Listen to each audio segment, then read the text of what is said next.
তালা ঝুলছে বিশ্ববিদ্যালয়ের প্রধান ফটকে। চেয়ার, টেবিল আর বিভিন্ন আসবাবপত্র ফেলে তৈরি করা হয়েছে ব্যারিকেড। নবনিযুক্ত উপাচার্যকে প্রত্যাখ্যান করে চলা আন্দোলনে অচল হয়ে পড়েছে ঢাকা প্রকৌশল ও প্রযুক্তি বিশ্ববিদ্যালয় ডুয়েট। সকাল থেকেই উত্তপ্ত ক্যাম্পাস।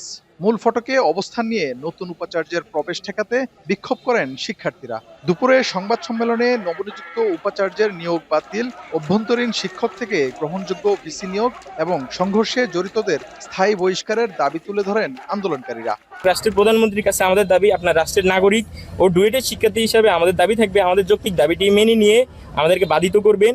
আর এই ঘটনার সাথে যুক্ত সকল হামলাকারীদের যথাযথ বিচার করে রাষ্ট্রের শান্তিপূর্ণ অবস্থা বজায় রাখবেন এবং জনগণের আস্থা বজায় রাখবেন। তবে বিকেলে পাল্টা সংবাদ সম্মেলনে হামলার ঘটনায় শিবিরের গুপ্ত রাজনীতিকে দায়ী করে ডুয়েট শাখা ছাত্রদল। ডুয়েট ক্যাম্পাস থেকেই গুপ্ত রাজনীতি ও মব সন্ত্রাসের সমাপ্তির সূচনা হবে বলেও জানান ছাত্রদলের নেতাকর্মীরা।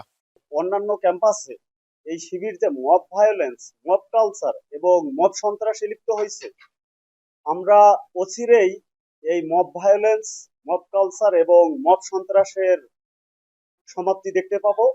এই ডুয়েট থেকেই এর শুভ সূচনা হবে। উগ্রতা দেখিয়েছে, সহিংসতা করেছে, আমরা এই সহিংসতা চাই নাই। আমরা এর তীব্র নিন্দা জানাই এবং যারা এই অতর্কিত হামলার সাথে জড়িত ছিল, আমরা চাই ডুয়েট প্রশাসন এর সুষ্ঠু তদন্ত করুক এবং সুষ্ঠু তদন্ত সাপেক্ষে তাদেরকে বিচারের আওতায় নিয়ে আসুক।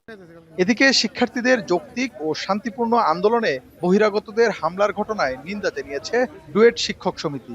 শিক্ষক নেতারা বলেন, সংঘর্ষের প্রকৃত কারণ উদ্ঘাটন করে জড়িতদের চিহ্নিত করতে হবে। পাশাপাশি নিরপেক্ষ তদন্তের মাধ্যমে দায়ীদের বিরুদ্ধে আইনগত ব্যবস্থা নেয়ার দাবিও জানান তারা।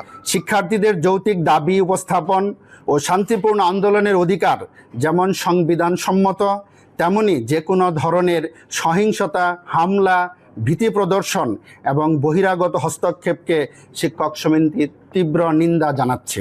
হামলাকারীদের পরিচয় এবং দায়ীদের চিহ্নিত করে নিরপেক্ষ তদন্তের মাধ্যমে দ্রুত আইনানুগ ব্যবস্থা গ্রহণের জন্য সংশ্লিষ্ট কর্তৃপক্ষের প্রতি জোর দাবি জানানো হচ্ছে। এদিকে দাবি আদায় না হওয়া পর্যন্ত আন্দোলন চালিয়ে যাওয়ার ঘোষণা দিয়েছেন শিক্ষার্থীরা। ইফতেখার রায়হান, এখন গাজীপুর।